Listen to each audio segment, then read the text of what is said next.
ईश्वरीय सत्ता का अनुभव और हमारा अंतर्ज्ञान। इंग्लैंड के एक प्रसिद्ध विद्वान ने एक अवसर पर कहा था कि मनुष्य धार्मिक प्राणी है।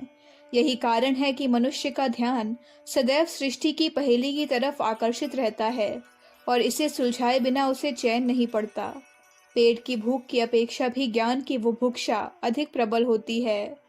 एक दूसरे विद्वान ने एक बार धार्मिक जीवन पर विचार करते हुए कहा था कि ज्ञान शक्ति संपन्न मनुष्य की अपेक्षा एक कुत्ते का जीवन अधिक सुखमय है, क्योंकि उसके भीतर जिज्ञासा रूपी मीठी खुजली और ज्ञान की भूख नहीं होती।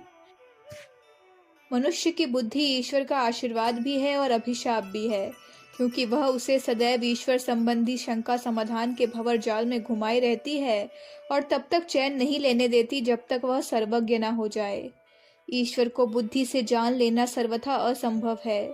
स्वामी रामतीर्थ कहा करते थे कि हमारी इस प्रकार की चेष्टा सीढ़ियों से चढ़कर स्वर्ग में पहुंचने की चेष्टा के सदृश व्यर्थ है।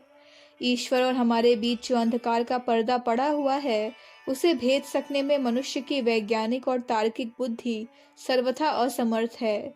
वास्तव में परमात्मा की वैज्ञानिक ढंग से छानबीन करने और उसकी अपार शक्ति को तर्क द्वारा सीमाबद्ध करने और नापने की कोशिश करने में हम उस परात्पर पुरुष को बहुत छोटा बना देते हैं। जर्मनी के प्रोफेसर जैकोबी ने कहा है, वह परमात्मा ही नहीं रह जाता जो हमारी समझ में आ सकता हो। जो वस्तु भलीभांति बुद्धि में आ जाती है, उसके प्रति भय और आदर का भाव किसके हृदय में उत्पन्न होगा? उस व्यक्ति के सामने जिसे हम समझ सकते हैं, अपने अधीन कर सकते हैं और जिसका विश्लेषण कर सकते हैं, हम क्यों सर झुकाएंगे? ऐसी दशा में ईश्वर की सर्वशक्तिमत्ता और सर्वज्ञता कहाँ रहेगी? इसी भावना को ध्यान में रखते हुए यूरोप के प्रसिद्ध दार्शनिक रूसो ने कहा था, ईश्वर को मैं जितना कम समझता हूँ, उतना ही अधिक भक्ति के साथ मैं उसकी प्रार्थना करता हूँ। यही कारण है कि सरल चित्त के अनपढ़ और साधारण पढ़े लिखे व्यक्ति उच्च कोटि के भक्त और संत हो चुके हैं और ईश्वरीय शक्ति का अच्छा परिचय दे सके हैं, जबकि बड़े बड़े दार्शनिक और तार्किक उस क्षेत्र में जरा भी प्रवेश नहीं कर सके हैं। ईश्वर के अस्तित्व को पुष्ट करने वाले प्रमाण 3 श्रेणियों में विभक्त किए जाते हैं। उस शास्त्र से संबंध रखने वाले जिसमें संसार के आदि कारणों पर विचार किया गया है। पहली श्रेणी के प्रमाण का आशय यह है कि हमारे हृदय में ईश्वर की जो भावना सदैव से चली आती है, वह उसकी प्रेरणा से ही है और यह उसकी सत्ता का पहला प्रमाण है। दूसरे प्रमाण वाले यह कहते हैं कि बिना कारण के किसी कार्य की उत्पत्ति नहीं होती, उसका कोई कारण होना आवश्यक है।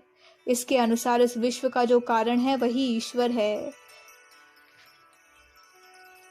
तीसरे प्रमाण के अनुसार सृष्टि में जो अद्भुत व्यवस्था और नियमितता दिखलाई पड़ती है, उससे प्रतीत होता है कि इसको रचने वाली कोई महान शक्ति अवश्य है। यह कहना कि परमाणुओं के आकस्मिक संयोग से सृष्टि के ये मस्त अद्भुत पदार्थ बन गए, बुद्धि संगत बात नहीं है।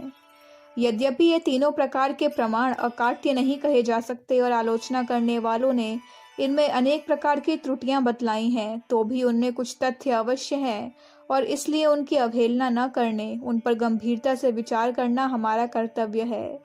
ईश्वर की सिद्धि गणित के किसी सिद्धांत की तरह नहीं हो सकती, पर साथ ही हम यह भी कह सकते हैं कि ईश्वर का खंडन कर सकना भी उतना ही निष्फल है। सत्य बात तो यह है कि ईश्वर का अस्तित्व तर्क या प्रमाणों द्वारा करना अच्छा तरीका नहीं है, क्योंकि ज्ञान का भंडार महान, विस्तृत एवं शक्तिमय है, किंतु मनुष्यों को उतनी ही परिमित राशि का ज्ञान है जिसको उसने स्वयं अर्जन किया है। ऐसे परिमित ज्ञान के अंदर उस अपरिमित शक्ति का समावेश किसी प्रकार से नहीं हो सकता। इसलिए यदि हम ईश्वर के अस्तित्व के विषय में वास्तव में कोई जानकारी प्राप्त करना चाहते हैं, तो हमको आभ्यंतर ज्ञान का आश्रय ग्रहण करना चाहिए। बुद्धिजन्य ज्ञान की प्रक्रिया बाह्य होती है और उसके लिए हमको बाहर के ज्ञान का अर्जन करना होता है, जिसमें पर्याप्त समय लगाना पड़ता है और देर से सिद्धि मिलती है। इसके विपरीत अभ्यांतरिक ज्ञान की प्रक्रिया आंतरिक होती है और इसके द्वारा सत्य का प्रकाश तत्काल ही हमारी बुद्धि पर पड़ता है। यह अभ्यंतरिक ज्ञान ही असंदिग्ध, उत्पादनशील और विकासशील होता है। आंतरिक ज्ञान की एक विशेषता यह है कि वह स्वतः प्रकाश नहीं होता, किंतु उसे उस अलौकिक वस्तु से प्रकाश प्राप्त होता है जिसको वह अपना विषय बनाता है। आंतरिक ज्ञान स्वतः प्रकाश रूप नहीं किंतु प्रकाश को ग्रहण करने वाला होता है। क्रियाशील शक्ति नहीं किंतु क्रिया का आधारभूत एक विचित्र कारण है। इसी आंतरिक ज्ञान की सहायता से हम सृष्टि के अंदर ईश्वर की सत्ता का अनुभव करते हैं। जिन लोगों को यह ज्ञान प्राप्त नहीं है वे सहज ही में ईश्वर के अस्तित्व को अस्वीकार कर देते हैं। अब दर्शन और विज्ञान ने भी अंतर्ज्ञान की महत्ता को मान लिया है और बड़े बड़े यूरोपियन तथा अमेरिकन विद्वानों का कहना है कि इसके बिना सत्य की प्राप्ति हो ही नहीं सकती। इस आंतरिक ज्ञान की सहायता से भी हम ईश्वर को पूर्ण रूप से नहीं समझ सकते, उसका अनुभव मात्र कर सकते हैं और अधिक से अधिक उसकी सर्वशक्तिमत्ता की एक झलक पा सकते हैं। महासागर में अपार जल राशि है किंतु हम उसमें से उतना ही जल ले सकते हैं जितना हमारे बर्तन में समा सकता है। उसी प्रकार हम लोग अपने अपने आध्यात्मिक विकास के अनुसार ही ईश्वर का अनुभव कर सकते हैं। आंतरिक ज्ञान की इस सीमा पर पहुंचकर साधक को योग की सहायता लेनी पड़ती है। योगी का जीवन, उसकी दृष्टि एवं बातचीत ईश्वरमय पुरुष के सदृश होती है। योगी को विश्वास होता है कि वह उन तथ्यों को भी आध्यात्मिक रीति से जान सकता है जो बुद्धि की पहुंच से बाहर है। यद्यपि वह सत्य का अनुभव कर लेता है तथापि वह भी साधारण मनुष्यों के सामने सिद्ध नहीं कर सकता। उसके अनुभव तक वहीं पहुंच सकता है जो आध्यात्मिक विकास में उसी दर्जे तक पहुंच गया हो। वह परमात्मा को जानता नहीं किंतु उसका अनुभव करता है। यही नहीं, परमात्मा के साथ उसकी एकता हो जाती है।